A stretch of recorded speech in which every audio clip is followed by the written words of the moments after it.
Hello friends, welcome back to our new video. তো কেমন আছেন আপনারা সকলেই? আশা করি আপনারা সকলেই খুব ভালো রয়েছেন। তো আজকের ভিডিওতে আমরা জানবো যে কর্কট রাশির জন্য 29শে মার্চের পর শনি কিন্তু মীন রাশিতে কিন্তু প্রবেশ করতে চলেছেন। তো তিনি কীরকমটা ফল দেবে। তো আমি ভিডিওটি ইন্টারেস্টিং হবে, খুব মনোযোগ সহকারে দেখবেন। এবং আমি সর্বপ্রথম বলে রাখি, এই 29শে মার্চের পর কিন্তু কর্কট রাশি, তারপর বলুন বৃশ্চিক রাশি এবং মকর রাশি, এই তিনটি রাশি কিন্তু খুব ভারী পরিবর্তন আসতে চলেছে। এবং বলতে গেলে এই সময় তারা যদি শনির কথা মতো চলে কিংবা এই সময়টাকে যদি একটু হার্ডওয়ার্ক করেন, তাহলে কিন্তু তাদের জন্য কিন্তু খুবই বেনিফিশিয়াল একটা কানেকশন কিন্তু দেখা যাবে। তার কারণ আপনারা সকলেই জানেন, যারা জানেন না আমি তাদের সাথে বলে দিই যে 3, 6, 8 এবং 11, তারপর 12 এগুলো হাউসে কিন্তু মানে একটা ধরা যাক সাধারণ ঘর না, এগুলো কিন্তু খারাপ ঘর ধরা হয়। সাধারণ ঘর থেকে কিন্তু এটাকে খারাপ ঘরে ধরা হয়। এবং এই খারাপ ঘরগুলিতে কিন্তু ম্যালেফিক প্ল্যানেট কিন্তু খুব ভালো ফল দেয়। এবং আপনারা সকলে জানেন শনি, মঙ্গল এসব ম্যালেফিক প্ল্যানেট। তো এইসব প্ল্যানেটগুলি কিন্তু সাধারণত এই ঘরগুলিতে কিন্তু খুবই ভালো একটা প্রভাব ফেলে এবং খুব ভালো ফল দেয়। তো আমি কর্কট রাশির জাতক জাতিকাদের উদ্দেশ্যে এই ভিডিওটা বানাচ্ছি, আপনারা সকলেই মন দিয়ে সহকারে দেখবেন।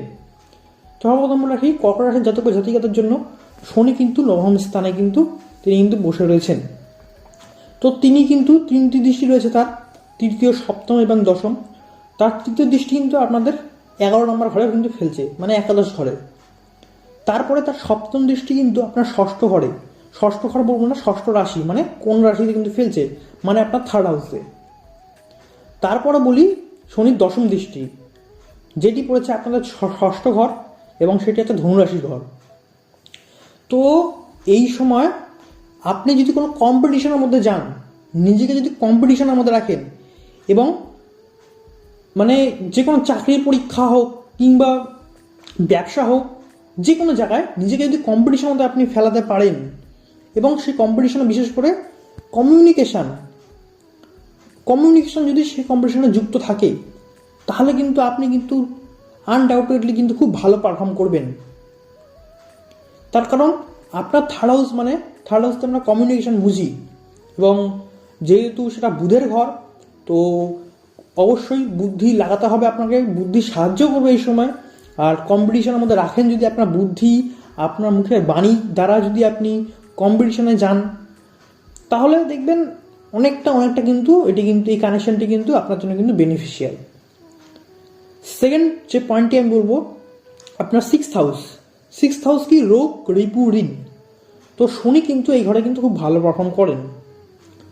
এই সময় আপনার একটু বলতে পারেন রোগ ব্যাধি হতে পারে, কিন্তু শনি থাকাকালীন আপনার মধ্যে রোগ ব্যাধির প্রতি একটা প্রতিরোধ ক্ষমতা গড়ে উঠবে। তার সাথে সাথে এই সময় ঋণ নিবেন না, ঋণ নেওয়ার হাত থেকে বাঁচবেন। এবং দেখবেন যারা কে শত্রু আর কে বন্ধু, এই জিনিসটা শনি আপনার এই সময় দেখে যাবে। আপনি দেখতে পারবেন কে আপনার আসল শত্রু আর কে আপনার আসল মিত্র। শত্রু মিত্র এই জিনিসটি আপনি লক্ষ্য করতে পারবেন এই সময়টিতে। এবং অবশ্যই নিজেকে সবসময় এই সময় চ্যালেঞ্জের মুখে রাখবেন। আরটিতে বললাম আপনাকে, আর যেটি শনি বসে আছে আপনার নবম ঘরে, আপনার এই সময় ভাগ্যের উপর বিশ্বাস করা যাবে না। একটু ভাগ্যের থেকে বেশি নিজেকে কর্মের দিকে ফেলতে হবে। তার কারণ শনি আপনাকে ভালো ফল দিবে, কিন্তু দিবে একটু দেরি করে। আর ফলটা ছোটো মোটো ফল দিবে না, আপনাকে খুব বড় এবং ভালো ফল দিবে যদি আপনি কর্ম করেন। কারণ আপনারা সকলেই জানেন শনি একটা রাশিতে 2.5 বছর থাকে। তো প্রথমে তিনি খুব বেশি করে অবজার্ভ করেন। আপনাকে যখন অবজার্ভ করবে পুরোপুরি, তারপরে সে আপনাকে ফলটা দেবে। এবং লাস্ট বলে রাখি আমি যে তার যে তৃতীয় দৃষ্টি, সেটি পড়েছে আপনার একাদশ ঘরে। তো এই সময় চেষ্টা করবেন যে বেশি আপনার মধ্যে যে ডিজায়ারগুলিকে ফুলফিলমেন্ট করার জন্য সেটির পিছনে ছুটুন। এমন না যে আপনি দিবা স্বপ্ন দেখে যাচ্ছেন যে আমার এই গাড়ি হচ্ছে, এই বাড়ি হচ্ছে, আপনি স্বপ্নে জাস্ট ভেবে যাচ্ছেন, আপনার প্রচুর যে ডিজায়ার কিন্তু হবে এই সময়, কিন্তু ডিজায়ারগুলোকে ফুলফিলমেন্ট করার জন্য কিন্তু একটু কিন্তু হার্ডওয়ার্কটা করা দরকার এই সময়, কারণ এই সময় কিন্তু ফলটা পাবেন। আমি আপনাদের একটা কথা বলে রাখি, শনি থাকলে ফল যে পাবেন না সেটা না, শনি থাকলে ফলটা পাবেন, খুব বড় মাপের পাবেন, কিন্তু একটু লেট করে, একটু দেরি করে পাবেন। এই জিনিসটি কিন্তু মাথায় রাখবেন। তো আমি আরেকবার রিক্যাপ করে দিচ্ছি আপনাদের সকলকে। শনি রয়েছে, শনি যে সপ্তম দৃষ্টি মানে আপনার থার্ড হাউস, এই সময় কিন্তু কমিউনিকেশন, বাণী, মার্কেটিং এই দিয়ে কিন্তু আপনি কিন্তু খুব ভালো কিন্তু একটা কানেকশন হচ্ছে আপনার মুখের বাণী। ভাই বোনদের সাথে ঠিক মতো ব্যবহারটা করবেন, আপনাদেরকে এটা বলে রাখি আমি। ভাই বোনদের সাথে কিন্তু ঝগড়াঝাটিও হতে পারে এই সময়, কিন্তু কমিউনিকেশনটা আর ভাই বোনদের সাথে ব্যবহারটা ভালো রাখবেন এবং নিজেকে কম্পিটিশনের মধ্যে রাখবেন। সব সময় রোগ ব্যাধির হাত থেকে কিন্তু এই সময় কিন্তু নিজেকে প্রোটেক্ট রাখার চেষ্টা করবেন। এই সময় চেষ্টাটা খুব বেশি করে পরিমাণে করবেন, চেষ্টাতে কিন্তু কখনো কিন্তু খামতি রাখা যাবে না। এই সময় কিন্তু আপনার মধ্যে কিন্তু লেজিনেসটাও কিন্তু আসতে পারে, এটি মাথায় রাখবেন।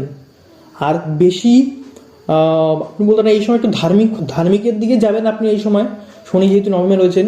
এবং ভাগ্যের উপর কিন্তু বেশি বিশ্বাস করবেন না, কর্মের উপর সবসময় কর্মকে ফার্স্ট প্রায়োরিটি রাখবেন এই সময় আপনি, এই আড়াই বছর। আর যে ডিজায়ারগুলিকে ফুলফিলমেন্ট করার জন্য হার্ডওয়ার্কটা অবশ্যই করবেন। ডিজায়ার কিন্তু আপনার কিন্তু ফুলফিলমেন্ট হবে, বাট একটু দেরিতে হবে, কিন্তু হবে, খুব বড় মাপের, খুব ভালোভাবে হবে। তো আশা করি আপনাদের সকলের ভিডিওটি ভালো লেগেছে। কেমন লেগেছে ভিডিওটি অবশ্যই কমেন্ট বক্সে অবশ্যই কমেন্ট করে জানাবেন। তো আজকের মতো এতটুকুই, দেখা হচ্ছে পরের ভিডিওতে। আজকের মতো বিদায়।